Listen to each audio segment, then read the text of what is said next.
Hamas ने हमले में एक भारतीय मूल के इजरायली सैनिक की हत्या कर दी। सैनिक की पहचान गेरी गिदोन हांगल के रूप में हुई है। उसकी उम्र 24 साल थी और वो नोफ हागलिल के रहने वाला था। गेरी कैफिर ब्रिगेड की नहशोन बटालियन में बतौर सार्जेंट काम कर रहे थे। इजरायली सैनिक ने अपने सैनिक की मौत की पुष्टि करते हुए कहा कि सार्जेंट गेरी वेस्ट बैंक की बीटेल बस्ती के पास थे।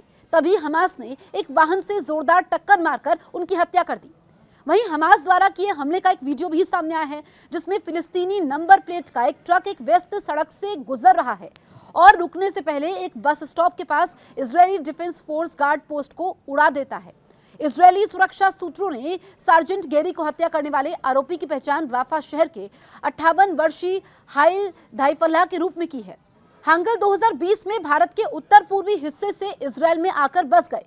बताया जा रहा है कि वो वेस्ट बैंक में चल रहे भीषण युद्ध के समय इजरायली सेना को सर्विस दे रहे थे।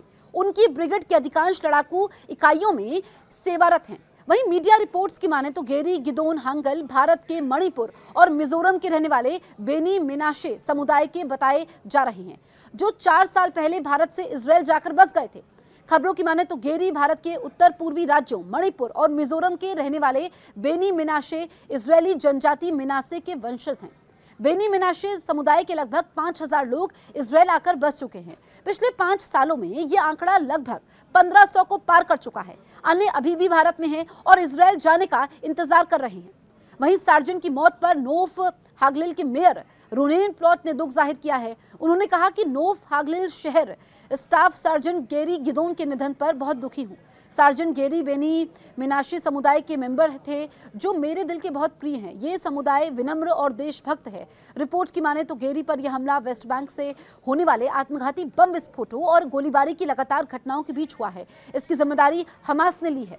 आपको बताएं कि पिछले 2-3 दिनों में इजरायल हमास के हमले तेज हो गए हैं।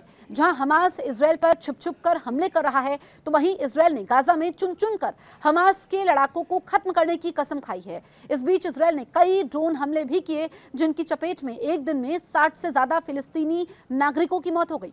दावा है कि मारे गए लोगों में 6 लोग संयुक्त राष्ट्र यानी यूएन के कार्यकर्ता थे। इसे लेकर यूएन के महासचिव एंटोनियो गुटेरेस ने कहा कि स्कूल में जहां शरणार्थी रह रहे थे, उसे निशाना बनाया गया। हमले में मासूम जाने गई, बेगुनाह लोग मारे गए।